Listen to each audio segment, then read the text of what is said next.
Welder, magandang hapon at susubukan natin yung binigay sa atin ni Kuya Marvin na tools, no, mga welder, no. Eto, yan, subukan natin kung gaano siya kalakas at kung gaano katibay at kung gaano tayo makabilis makakapag-dismantle ng motor. So mag-dismantle pala tayo nito. Sira na to, mga welder, no, sa ano, junk na to. So igagawin natin parts out, no. Kung pwedeng pakinabangan po, mga welder, ay gagamitin natin, pero yung hindi na ay ibebenta na natin sa junk, no. Subukan natin tong impact drive na to. Sisimulan na natin ang pagbabaklas, no. Tingnan natin kung gaano kabilis tayo magbabaklas gamit itong impact drive, no. Ayan. Dinidismantle na natin ito. Tanggal na yung makina niya, gumagalaw na. Tanay lock ng kadena. Tanay lock ng kadena.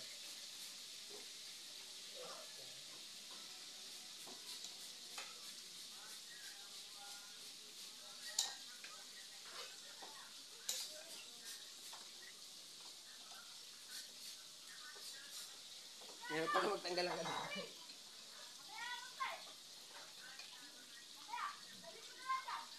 Ako natin na order, no. Mabilis to. Yung pagtatanggal ng tornilyo, malayo lang tayo sa camera natin.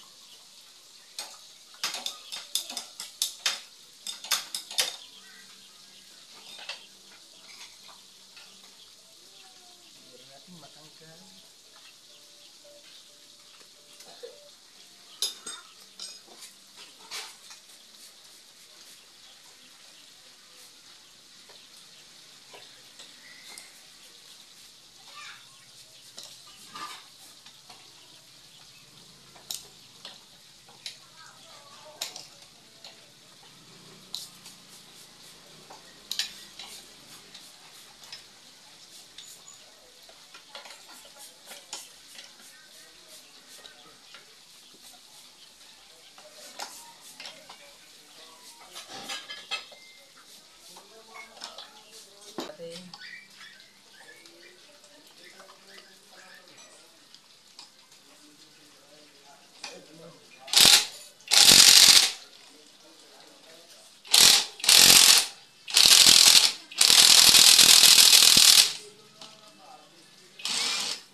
Matigas.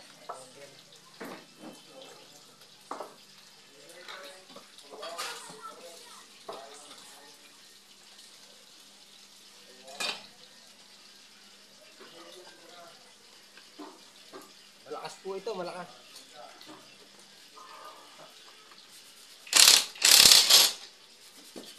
Matanggal na natin. Hindi kasi natin matanggal ang tornilyo. Para matanggal natin ang makina.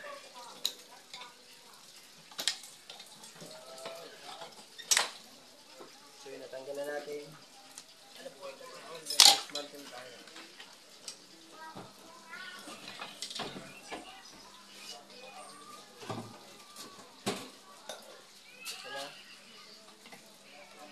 Pero kung ano dito ang humawa.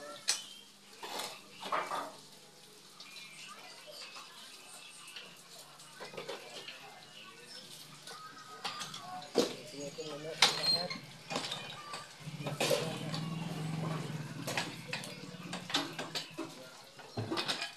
Tinatanggal natin.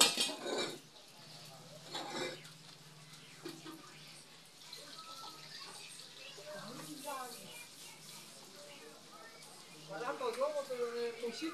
Wala. Sayang. Wala to, yung sheet ah. Wala. Yan. Kaibigan, anak, kaibigan. So yan, tingnan natin. Dumating, mga welder, na customer, kaya napatigil ang ating dismantle, no? Kaya napatigil, yan. So, yung mandar to, nasunog, umusok, at ngayon, okay na, mga welder, no? So, ang problema niya ay yung headlight, yan. At naputukan yung kanyang mga fuse, pero okay na po mga welder. Pinalitan na natin ng bagong terminal. Second hand pala. Wala tayong bago, no? Ubus na yung bago. Kaya okay na.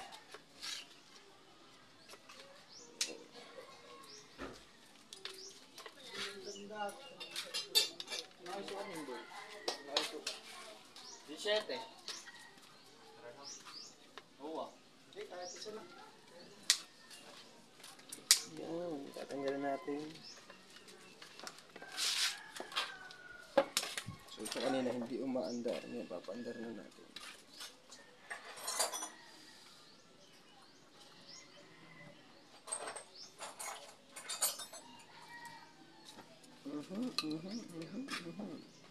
Patay pala dito. Oh, meron.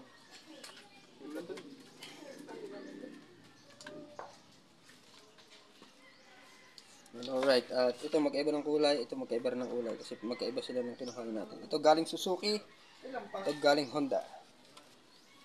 Kabit muna natin ang wiring. Lagyan na natin ng electrical tape at na-trace na natin kung nasaan. Para hindi maglapat na maglapat-lapat kasi. Maglapat kasi. May pinutol tayo dito ng ganong kulay at hindi natin alam kung nasa. Tingnan natin. Ang blue, sa blue natin ilalagay. Ang white, yung yellow. Wala nga ating price! Binabalik na nga natin ang mga napinutol nating wire. Shutdown, kamanting rad. Shutdown daw. So, may nagagawa kasi dito sa kanya.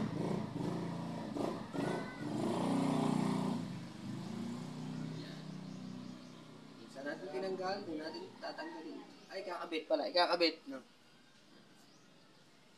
So, ito pala ay Honda Scoopy. Scoopy.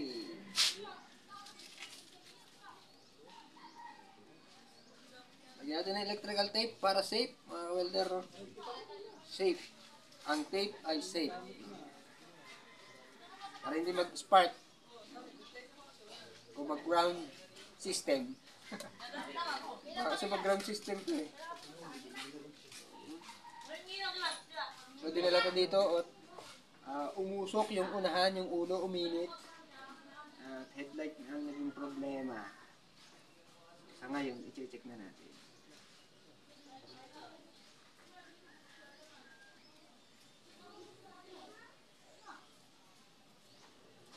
Yan, okay na. At ito pang gusto natin natin.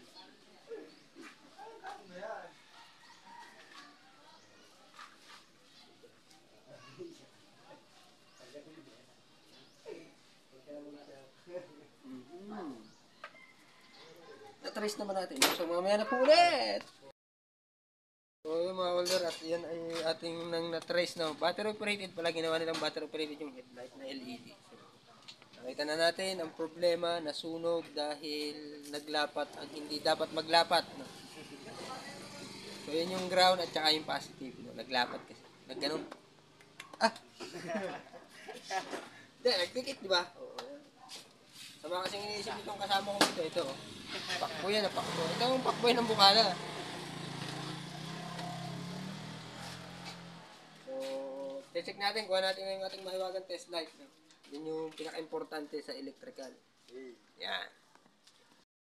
Dumating yung may-ari. Battery na lang ating kulang. Para mag-check natin ang headlight. Sabi ko kasi sa'yo eh. Hindi ko naman makinuha ang battery. Hindi na kailangan battery, papadyakan na lang. Kapanda rin. Sige, yun. Iniwan na yung battery. Nakabalag. Ay, nakabalag na. Dito lang. Kanina nagbablog. Shutdown, kabanding rat. Hindi, pandari mo. Tingnan natin kung may nalabas dito positive. Kung may nalabas dito positive, ibig sabihin battery operated talaga.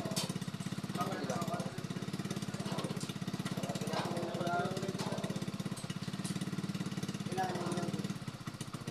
Battery operated po yung kanyang headlight kaya hindi gumagana.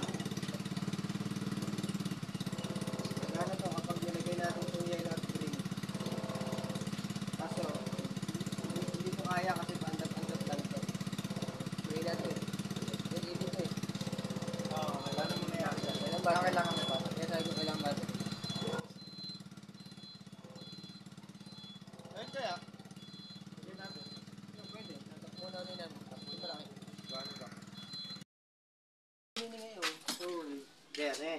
So yun, nalagyan na ng battery, napakalaki. At titingnan natin kung gumagana ng headlight. Hindi, huwag na. Battery operated na yun. Tingnan natin kung gumagana yung headlight. Gumagana na. Na-transfer natin dito. Meron tayo ngayon. Scoopy. Yes, try mo, buhay. Mapapangiwi talaga. Hindi, headlight na. So nakita natin kung gumagana. Kasi nag-transfer na tayo ng hindi pa rin gumagana. At anong problema? Yun. Yung isa yung ayaw. Ano, naglulos yung... ano ba? Ayan, dapat yung white. Patayin ka muna. Tingnan natin kung saan ba. Natin na.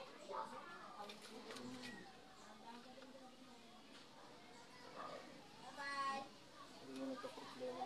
Kasi gumagana to kanina to. Diba? Ang battery.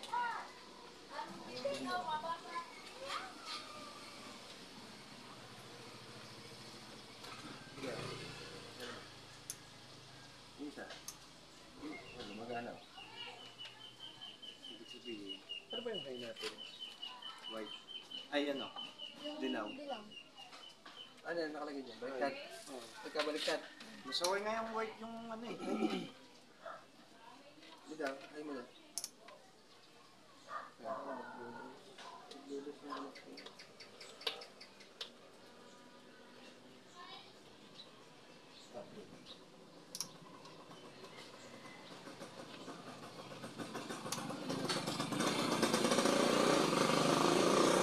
Patayin ka?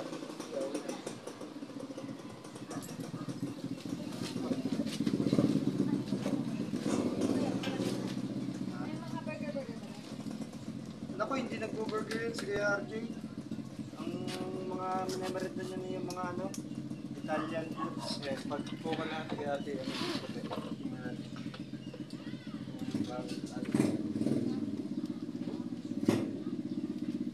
Okay, kalahati mo daw. Ayan na, kalahati. Hindi, nakalahati.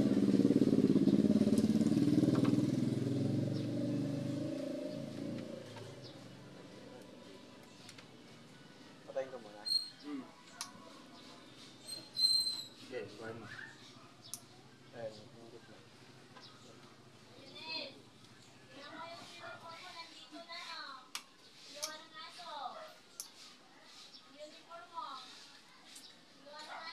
Yung gitna yun. Agit na yun. Patayin ka na mo na.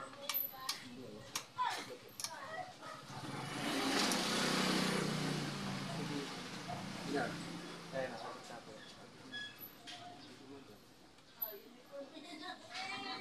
Yung ka-transfer sa kabila. Isang linya na nasira. Isang wire na.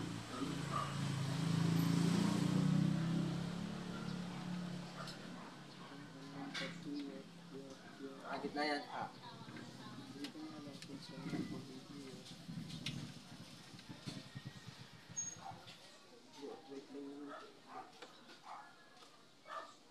Agit na.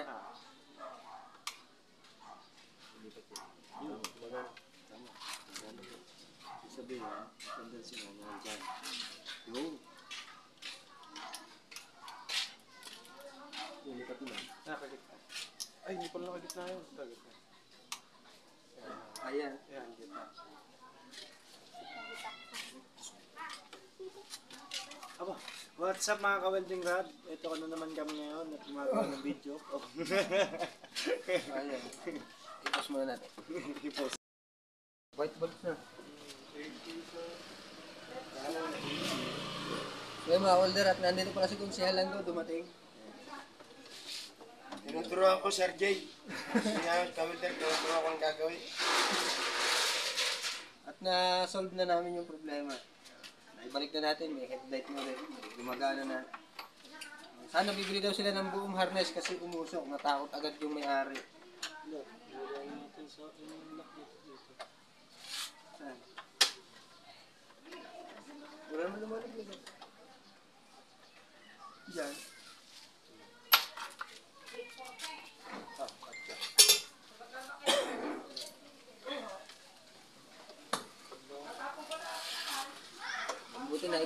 natin.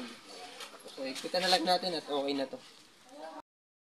At sa'yo, tapos na pala. Magagamit nila yung motor. Satisfied customer. Ka-welding rack. Ayun. Kasi sila. Thank you. Bye-bye.